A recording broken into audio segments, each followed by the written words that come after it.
तो बात सारी इतनी है कि लड़कियों को छेड़ना तो आम बात सी हो गई है लड़कों के लिए। बाहर जाना रात बिहार को ऐसे लड़कियों को हो गया जैसे कि मुर्गी का बच्चा हो, उसको जैसे मुर्गी को बच्चा को घर में बंद करके रखा जाता है, उस तरीका से लड़कियों को बंद करके रखोगे तब इज्जत आबरू तुम्हारा बचेगा।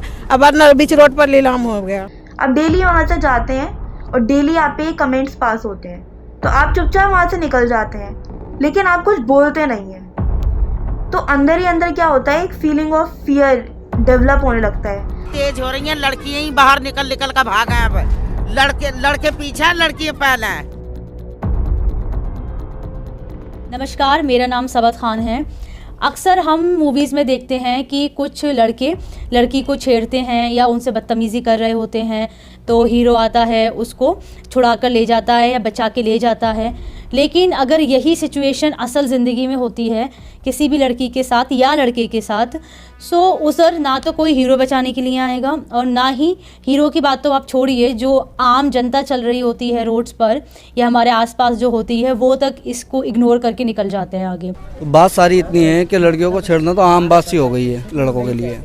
आजकल लफंगागिरी भी बहुत हो चुकी है और क्या नाम कहते हैं, और यही नहीं हिंदुस्तान के, यही दिल्ली के अंदर नहीं, बहुत सी जगह पे ऐसे केसेस आते हैं कि कहीं के रेप केस हो गया, ये हो गया। जो केसेस हैं हैरेसमेंट के, बेसिकली वर्बल हैरेसमेंट के कमेंट जो पास होते हैं, ये आई थिंक सो डेली होते हैं।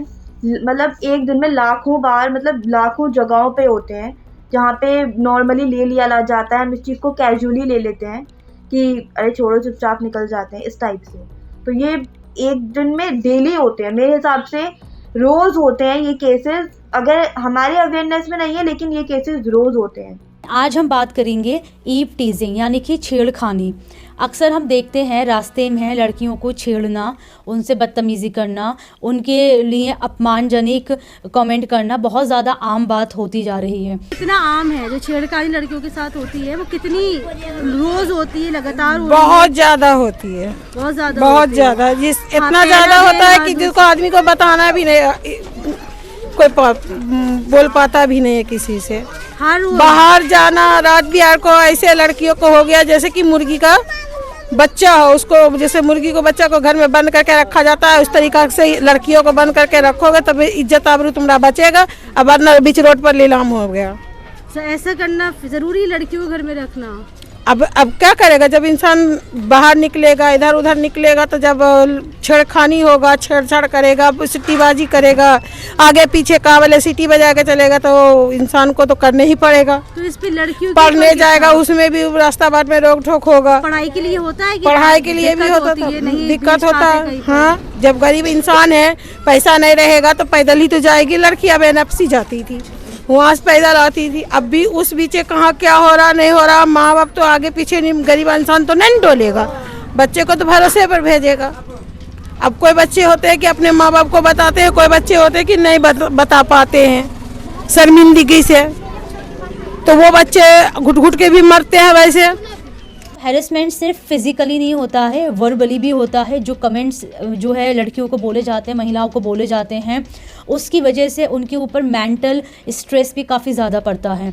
हैरेसमेंट्स वर्बल हो या फिजिकल, वो डेली होती हैं। डेली कोई ना कोई हैरेसमेंट का विक्टिम होता है एंड डेली कोई ना कोई फिजिकल अब्यूज़ का विक्टिम होता है। जो ग्रुप होता है बॉयज़ का, वो बैठा हुआ होता है, हाँ हो रही होती है।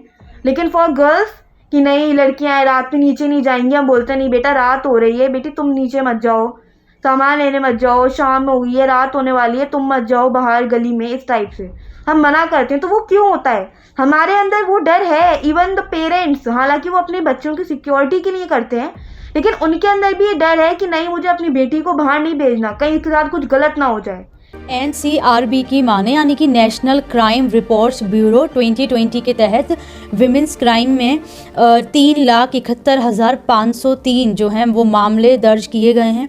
और ये देखा जाता है कि ईव टीजिंग के तहत यानी कि छेड़खानी के तहत कई लड़कियां स्कूल नहीं जा पाती हैं, उनकी जो एकेडमिक की जो पूरी ग्रोथ है वो नहीं हो पाती है, और कई हद तक लड़कियां डर की वजह से अपने घर वालों को भी ये चीज़ नहीं बता पाती हैं, क्योंकि उनके जो माता पिता हैं वो उनको ही शायद गलत समझेंगे। तो लगता है लड़कियों को मानसिक तनाव होता है, वो नहीं बता पाती घर पे, कोई परेशानी। हाँ, बहुत सी लड़की ऐसी होती है जो कि शर्मिंदा से नहीं बता पाती है, माँ बाप को भी, लोग को भी, डरने का भी वैसी बात भी है कि हम अक्सर जो अच्छे माँ बाप होते हैं कहते तेरी भी कुछ गलती होगी, मगर यहाँ तो उम्र वाले को भी छेड़ते हैं, औरतों को भी छेड़, हाँ उम्र वाले को भी छेड़ते हैं।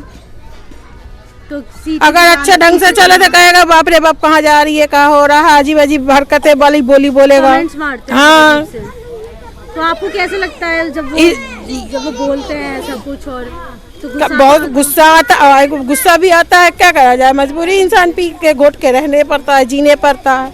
अगर कोई आपको फिजिकली अब्यूज़ करे, फिजिकली हैरेस करे, तो वो चीज़ गलत है। उसके लिए हम लोग वॉइस रेज करते हैं, मीडिया पर आते हैं, वॉइस रेज करते हैं, इंटरव्यूज देते हैं उसके लिए। लेकिन जब कोई आपको वर्बली हैरेस कर रहा है तो वो चीज़ ओके है। तो इसका मतलब तो आप फिजिकल हैरेस के लिए बेस डेवलप कर रहे हैं, वर्बल हैरेस को एक्सेप्ट करके। लोग इस चीज़ से अवेयर ही नहीं है कि ये चीज़ गलत है।